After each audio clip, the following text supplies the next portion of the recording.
So this kit can install on pretty much any turbo sawmill, a slabber mill, a manual mill, and the automatic mill. It's powered by single phase power, so that'll plug into your domestic socket. First thing you want to check for accuracy is your encoders. So this is your signal, right? So these two encoders send the signal to the computer and ensures everything's accurate. So if this can rotate a little bit, that's your accuracy. So when you install this unit, you want to make sure that you don't have that. So you want to tie it back as tight as possible so there's little to no movement, right? And the same up here. So we'll go get a cable tie and we'll just snug that up a little bit just to ensure that our accuracy is 100%. This is the first thing to check. So I'm just going to cable tie this a little bit tighter just to make sure there's no movement in there. So now we should be very accurate. So yeah, you try and get as much movement out of that as possible. So okay, so you've got this whole thing set up.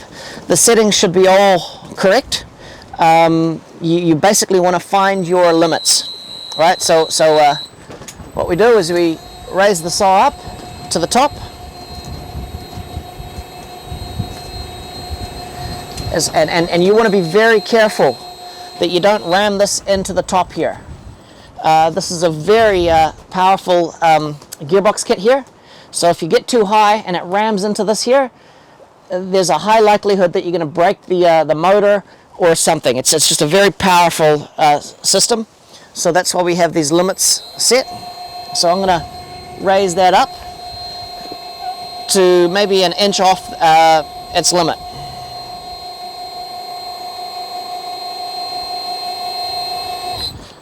Oh, there it is. The stops are already set, but I'll go through that process again. Notice how a little red line went up there and it says your limits have been reached. So what we want to do is we go home and we go config and we want to go sawmill limits. So basically reset limits, right? And we're at the position. I'm going to go a little bit higher. I'm going to go probably about there. Okay, so we'll push that button. That's set now at the top. So now we want to lower it all the way down. I'll get this out of the way of the log, so I'm not going to hit that log. So now I go all the way down. You do want to be very careful that you don't bottom out the far end as well. Because that's adjustable at the far end, you want to make sure that doesn't hit your stops first, because that can happen too.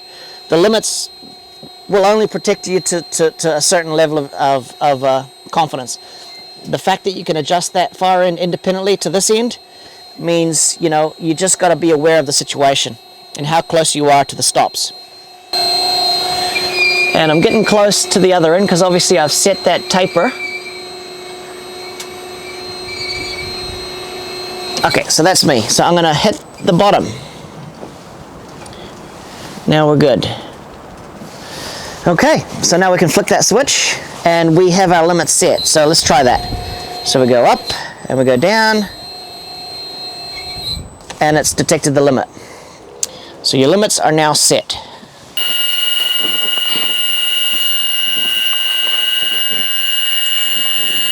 Let's switch this to imperial. So there's a setting in there, you can just go and switch from imperial to metric. So to go back to your screen, you just flick that switch. Okay, so this is your auto switching for axes. These buttons can be used to calibrate between presets. So I've preset that to 1 inch, 2 inch, 6 inch, 12 inch. And to do that, you've got your button sizes here, and I've changed each of those buttons to what I want them to represent. I can switch this back and I can change these to toggle switches, so it'll move up in 0.25 an inch or 0.8 an inch, but I prefer preset buttons because I've always got the touchscreen that I can use if I've got out of ordinary buttons. So like if I wanted a 5 inch, I can touch the screen and preset it to whatever I need it to be. So that's what these buttons are. That's what that button is. And these three are your go buttons. Okay, so let's go back to 1 inch. I hit the go button. Now that button includes kerf. So if I hit that, it'll move over an inch. with the kerf, so you'll have an accurate inch board. You can always say no kerf by pressing that button, which it'll deduct the kerf. Let's change that, change direction, no kerf. So you got options there. These buttons are something completely different. So all you want to do is switch to horizontal, and let's say 6-inch. We've set 6-inch in. Instead of pressing this little green button, the normal one for smaller boards, you can press this horizontal increment enter, all right? So if you hit that once, it'll move over that first cut, already pre-programmed. You get to the end of the log, and before you come out, you hit it again, and then you come back, climb cutting towards you, and before you come out of the log, you hit it one more time, and then that'll move over to your final cut, and then you carry on, finish the cut. Swings at the other end, and that is a beautiful system. It just means that you're efficiently flying through with a 2-inch cut there, you're coming back with a 3-inch, and you finish your 12-inch, or whatever it may be. But we've worked out the relationship already for you. So all you have to do is press that little white button 3 times for every section cut. And you just repeat the process. Cut a board, repeat the process. So we'll bring that all the way back. And now I'll show you the vertical section. Okay, so we've moved across and we're about to go down. So we go curve enter. She's going to go all the way down to 6 inches. Okay, so you use this button here initially to move down for your first drop. Okay, and by doing that, you've now programmed it for that button over there. So it's remembered that 6-inch movement down. Okay, so now you switch to horizontal, and you're going to continue moving horizontally. Say 1 inch, you're moving to the right, so you're going to move to the right inch, go down horizontal, swings at the other end vertical, and just about as you're cutting through and you go, ooh, I could do that in a section cut, what you do is you hit that button as it's cutting. So you hit that button, now that's going to go up as it's cutting toward you to that first cut. Okay, so you're going to bring it through, and it's going to get to the operator end, and before you come out of that log, you hit that black one again, and it'll go down to that same sort of relationship equation.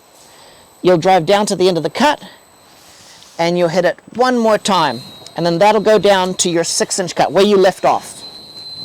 Right, and then you finish your board. Swing the blade, hit curve enter, you move over to the next board, fly down horizontally, flip to vertical, and again, as you enter the cut, hit the black, it rises up, hit it again, drops down, hit it again, drops down. These 2 little buttons, once you get to terms with the swing blade and you start realizing the power of section sawing, those 2 buttons are just absolutely brilliant. You don't have to think about anything. You just hit it 3 times. The PLC works best by moving from one position to another, right? It doesn't work so well when you want to go back up half or a quarter, you know. So it's like a running movement. So you start at the top and you go bang, bang, bang, bang, bang. That's going to be accurate. The same for horizontal. You start there and you go bang, bang, bang, bang. It's going to be accurate. But as soon as you start like chopping and changing, moving left and right, you know, up and down, specifically in the vertical, you might lose up to a 1/4 inch from one end to the other. So I always go back up further, and then I lower it down and I skim the top of the cut, and then I use the auto to go down and stop, right? So vertically, definitely.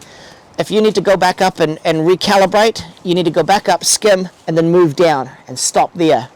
The horizontal is actually pretty accurate. You might lose a mil or 2 from one end to the other, but generally, horizontal chain stretch isn't too much to worry about. It's the vertical drop that has a lot of chain stretch. We'll start with some boards. So in this instance, we're already halfway through that log, so I'm gonna have to recalibrate that. Turn this on.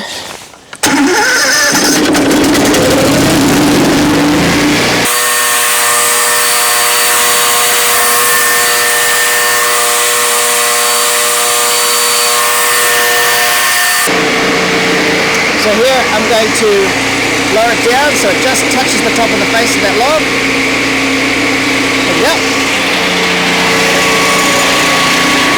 And she's pretty good. So I'm going to go down 6 inches, so I need to make sure I'm in the vertical axis. And again, if I press that, it'll show 6 inches of going down. So now I'll just press go. So that's lowering down now to 6 inches. And again, I could have held that for 3 seconds and I could have checked what it's actually doing there.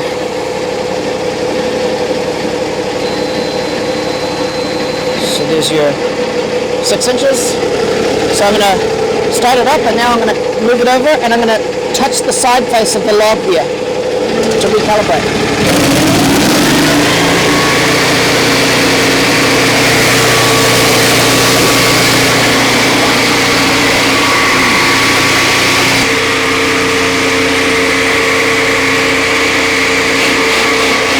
So I've calibrated it.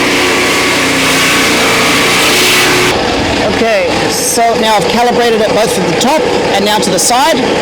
So that's the starting point. So we need to switch that to horizontal axis. Make sure I'm moving to the right, which I am. So I'm going to go 2 inches to the right. Hit curve go. It's moving over 2 inches. So now we can cut the log. Start horizontal, finish vertical.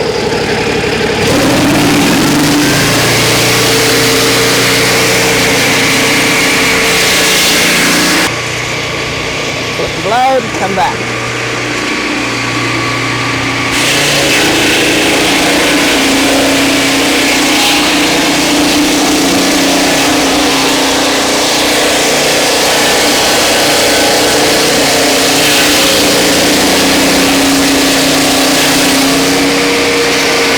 Alright, and then we repeat the process.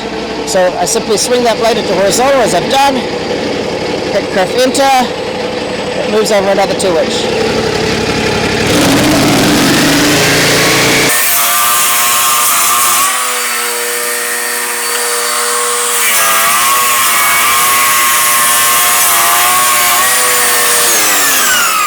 So now I'm going to show you how to do a section cut. Alright, so I swing the blade into horizontal, I press this horizontal curve as normal, but at the end, when it flips over there, as I enter the cut, I'm going to hit this once, and it's going to go up, alright? And then I can cut through, I hit it again, it'll finish that cut.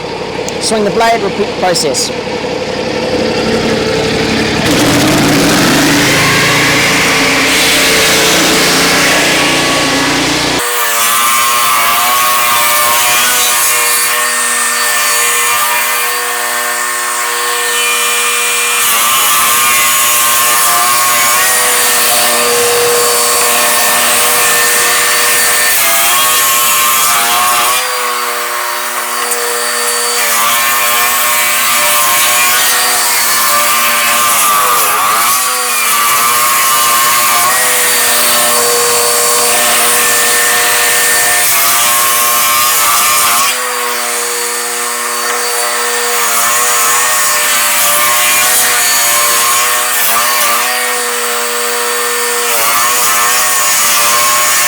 One, enter, curve enter. So yeah, then I don't have to skin that whole face.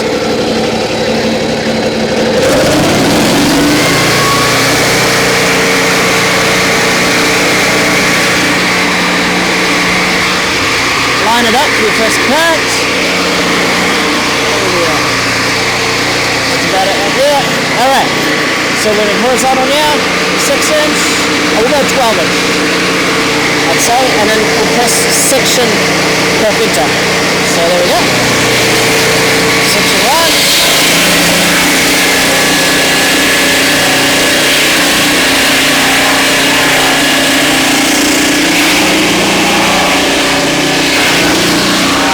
Hit the section cut, and then you can come back.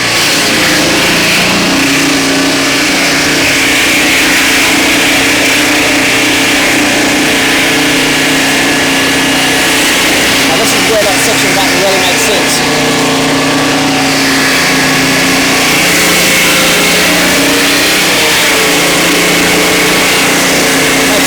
works so easy.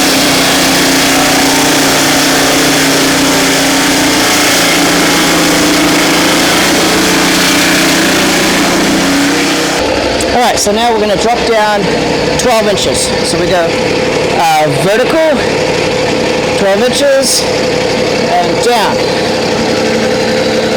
So I wind back at the same time.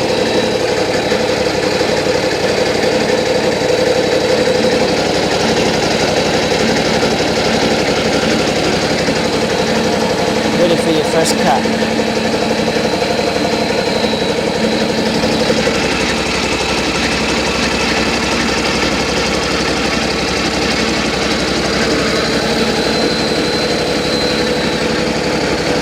Right, that's it.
So, slow into the cut.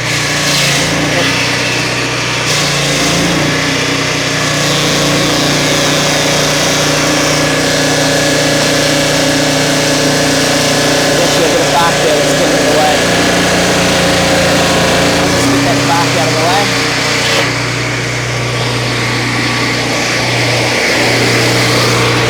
There you go, that's part of the problem. Okay, now it should be nice and easy.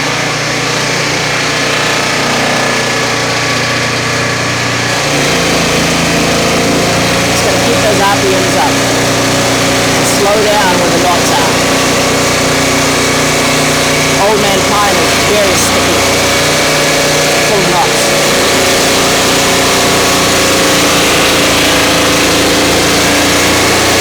As long as you can hear that RPM going first, you're away.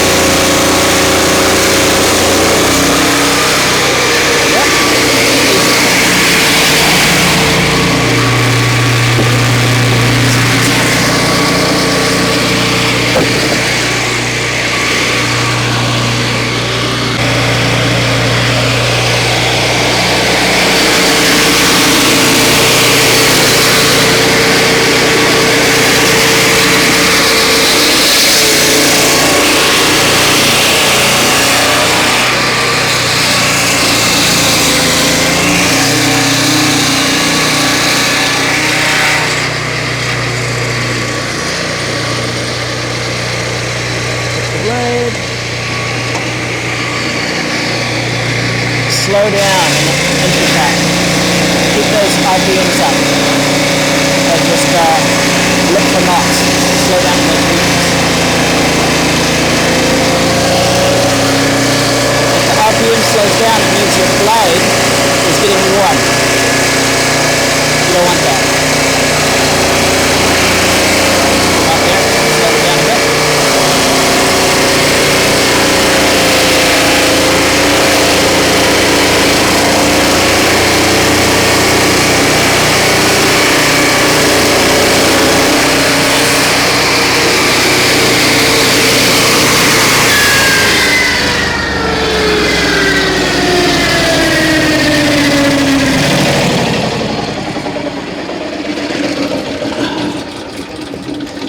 So yeah, this log is full of knots, so you just got to listen for the knots and slow down as you approach them.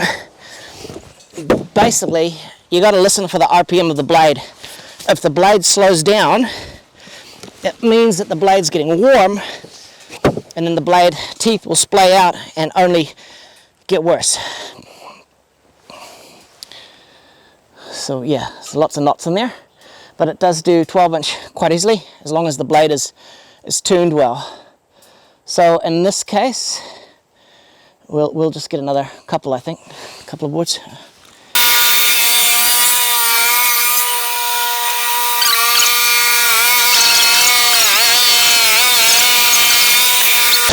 So we finished up that log. That was a pretty gnarly log. So now we'll just bring it all the way back up, out of the way. You can actually just go vertical, change direction up, and you could just go, I don't know, make that 20 inches, and it'll just sit there going up while you wind it sideways, like that. Just get out of the way, ready for another log. So here's the remnants of the log. And then our 12-inch boards here. And I've been cutting 12-inch boards over here as well.